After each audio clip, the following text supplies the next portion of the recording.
A team spends a year building a beautiful library of definitions and procedures for their AI. Clean, documented, complete. 6 months later, it's quietly wrong, and nobody noticed. They built one half of the thing. Today, we draw both. Here's the trap most context projects fall into. They treat this as a content problem. Gather the definitions, write down the procedures, load it all up. And on day 1, it looks finished. The trouble is what happens on day 90. A regulation changes. A policy gets rescinded. A business renames a product. And nobody sourced, validated, or reapproved the content because there was no machinery to do it. So it rots in place, confidently. The lesson of this episode is simple. A context graph is two halves, the content and the controls around the content. You can't ship one without the other. So let's open it up and name every part. Quick recap, 30 seconds. In episode 2, we said any AI doing real work in a regulated institution needs 3 kinds of context: knowledge, what's true, expertise, how work is done, and norms, what's permitted. In episode 3, we said the value lives in the relationships between those things, which is why it's a graph, not a list. Today we get physical. What is this graph actually made of? And the answer has 2 halves. 1, the substrate, the governed content itself. 2, the operating capabilities, the control environment around it. The substrate has 3 parts. Let's take them one at a time. Substrate Part 1, AI-ready data. And AI-ready is doing real work in that phrase. It does not mean we exported some tables. It means the data is anchored to its golden source, the authoritative system of record, not a copy someone made for a project 3 years ago. It carries its lineage, where it came from and what it flows into. It carries a data quality status. Is this figure trustworthy right now, or is it stale or under review? And it carries usage context, what this number actually means and where it's appropriate to use. Take our running example, committed exposure, the total credit a bank has promised a counterparty. AI-ready committed exposure isn't just the number. It's the number, plus the golden source it's drawn from, plus its lineage, plus a status that says validated as of this date, plus the meaning that keeps 2 teams from computing it differently. That's the difference between data an AI can retrieve and data an AI can correctly interpret. Substrate Part 2, Semantics and Ontology, 2 related ideas. Semantics is the enterprise glossary, the agreed definitions. What does active customer mean? What counts inside committed exposure and what's excluded? The shared vocabulary the whole institution speaks. The ontology is the structure underneath, how the real things in your business relate to each other.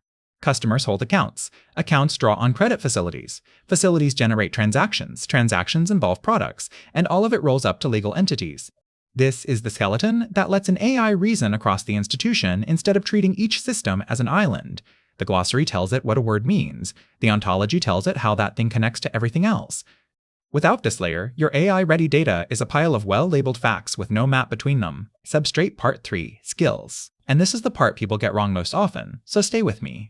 A skill is how a piece of work actually gets done, and the controls that constrain it, both, the procedure and its guardrails, together. Take the AML alert disposition workflow, that's anti-money laundering, the steps an investigator follows when an alert fires on a suspicious transaction. The skill isn't just, here are the steps. It's the steps plus who's authorized to clear an alert, plus when a human must sign off, plus what gets escalated. Now here's the critical part. A skill is not a static document. A PDF of a procedure rots the day it's written and nobody can tell when it last changed. A skill is a versioned, testable, owned unit. It has a version number, so you know which one is live. It can be tested against real cases, so you know it works. And it has a named owner who's accountable for it. If that sounds familiar, it should. This is episode 2's expertise and norms, how work is done and what's permitted, finally made operational. So that's the substrate, AI-ready data, semantics and ontology, and skills. And here's the thing the briefing is careful about. These 3 are inseparable. Pull out the definitions, and your data is just numbers an AI can retrieve but not interpret. Pull out the data, and your definitions describe a bank that nobody can actually query, a beautiful map of an empty room. Pull out the skills, and you can describe the bank perfectly, but you can't operate it. It knows what's true and what things mean, but not how to do the work or whether it's allowed to. This is the same inseparability we met in episode 2, now one level down, at the level of what the graph is built from. 3 parts, 1 substrate. Now the second half. Because the substrate, all that lovely content, is the half that rots if you stop here.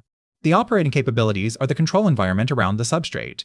They're the answer to how does context get sourced, validated, approved, delivered, and monitored. And you already know how to think about this because you already do it for 2 things.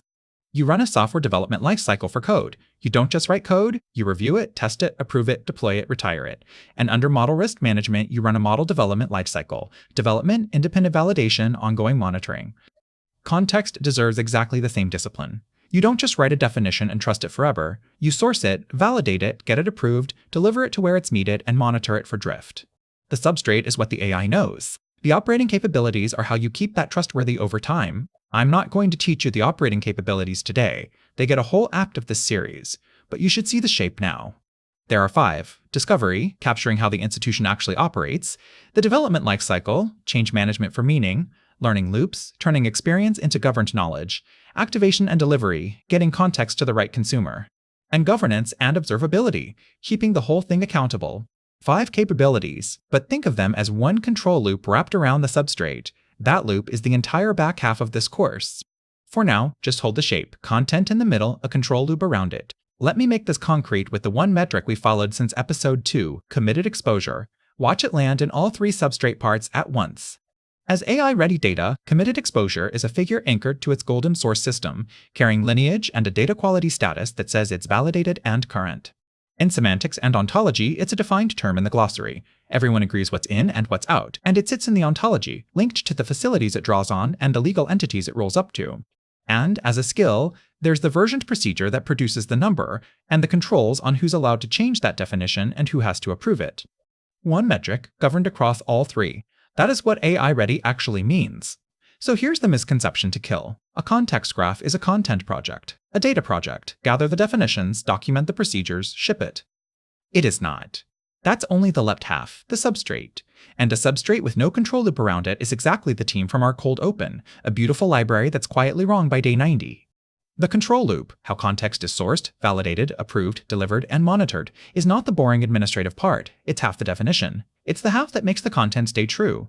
Build only the content half and you haven't built a context graph. You've built a decay machine. Let's place this on the map. We're in Act 2, the anatomy.